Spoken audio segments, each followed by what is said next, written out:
Well, boy howdy, ladies and gents. Boy howdy. Bob, I don't know where that came from. Bob Iger, Disney CEO. You know that chap who's notoriously not wanting to get political, but blatantly is getting political. A video has leaked where he admits to taking the company political. Huh. Interesting. In fact, he literally says, I take responsibility for this. I bet you anything, there's going to be some shareholders that are pretty pissed about this. But I also have got to say, the fact, ladies and gents, that this is leaked, and this is quite huge. Make no mistake, right? This is Disney, Bob Iger, nuking the company, admitting he hit the self-destruct button. No mainstream media has commented on it. You'd have thought that they would have, considering this is a leaked internal video from an internal meeting where he is admitting to taking the company political. Crickets. Crickets in the mainstream media. And that, ladies and gents, is why you guys come here rather than the mainstream media. Because at the very least, you know that, yes, there are clearly some biases here. I am just an independent individual. But at least you know you will get, for the most part, a pretty well-rounded news source on some of these things. So, quite shocking. But yeah, hit subscribe if you're new here, folks. Turn the bell notifications on. Again, you won't see this anywhere else. So please do share it as well. I mean, you'll see it on other channels, but you won't see this in the mainstream press, and that's pretty bad, I think. So here you have it, right? Disney CEO Bob Iger admits to turning the company into his own political weapon. I take responsibility for this. I'm sure you do. I'm sure you do, chap. Yeah. This is a video from 2021. And again, as like I said, internal video. Someone just obviously captured it on screen capture. But the Walt Disney Company CEO Bob Iger admits that he turned the company into his own political weapon. Not very smart. Not very smart. So journalist Christopher Rufo shared the clip to X that sees Iger state, and we'll watch it in a minute, Bob Chapek has talked about this eloquently since he's become CEO. I'll say a couple of things about it. We've tended to shy away from politics, and in doing so, I think we shied away from talking about issues that aren't political at all, like the issues that we're talking about today. Because we believe in doing so, maybe it looks like we are taking a stand. And in reality, we should be taking a stand. Right.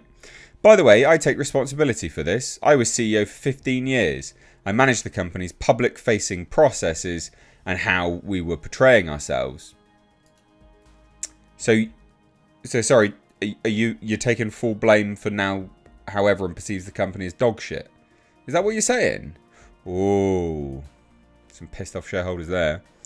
So he said a little further, and we'll watch it again, like I said. He says, I think we have to be less cautious, as I think Bob Chapek was just alluding to, about such things and not be concerned, like just commenting about what happened in Washington last week.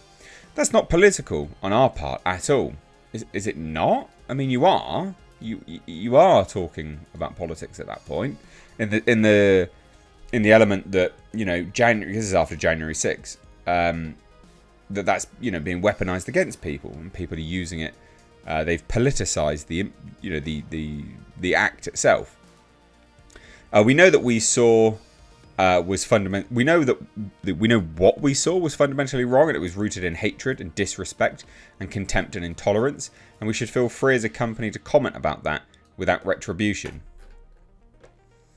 Another thing I want to say that I learned their last 9 to 12 months. I'm very proud of the work we've done in terms of diversity and inclusion on screen.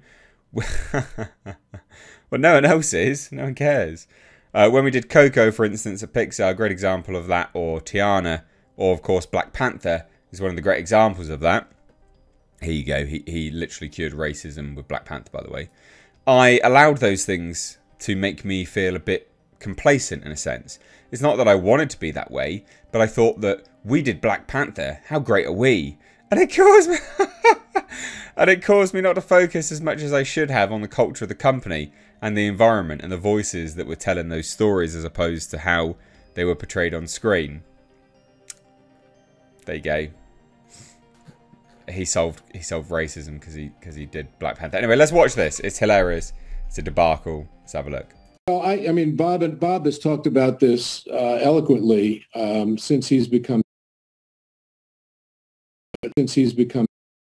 things about it. You know, we've tended to shy away from politics, and in doing so, I think we've shied away from talking about issues that aren't political at all, like the issues that we're talking about today.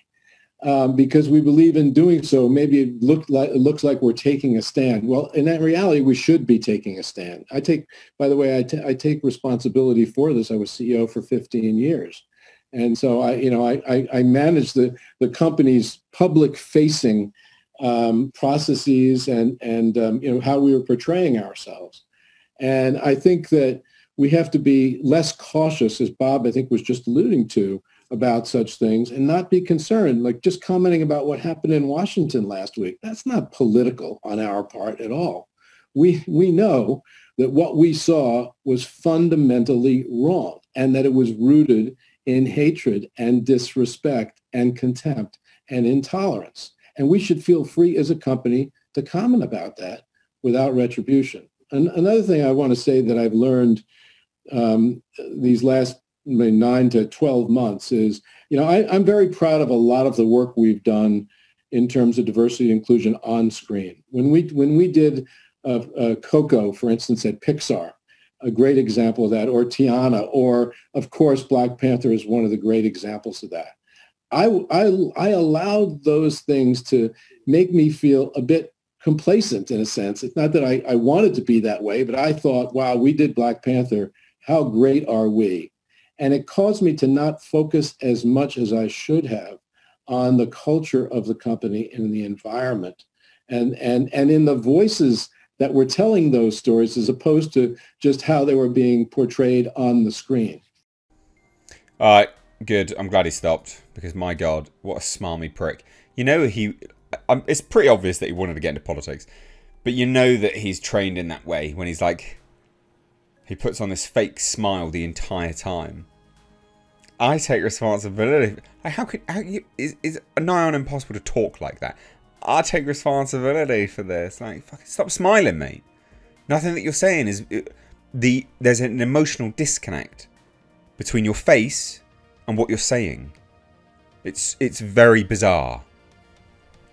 Very bizarre. Ah, oh, dear, oh dear. But you can, like I said, you can see this. This is how it's all played out. What an absolute loser. The fact that he's like, yeah, well, look at what's this? Makeup boy and the Proud family, louder and prouder. Right, okay, cool.